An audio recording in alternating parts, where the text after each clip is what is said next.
Nagsimula sa simple na pasulyap-sulyap ng pagpapansin sa'yo, umabot sa palitan ng mga mensahe, kilig na kilig ako. Kumusta? Dahil nga, hello, magandang umaga. Ingat ka ba? Nga, huwag ka masyadong magpupuyat pa. Naramdaman ang puso na dahan-dahan ako nahuhulog sa'yo. Sa kada araw natin na pag-uusap, meron na namumuo. Ngunit di ko alam kung ano ang patutunguhan.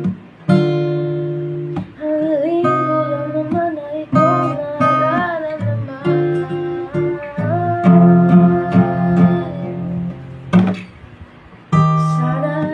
Sana naman ay mapagbigyan at nang mapakinggan ang putibok ng puso ko sa'yo.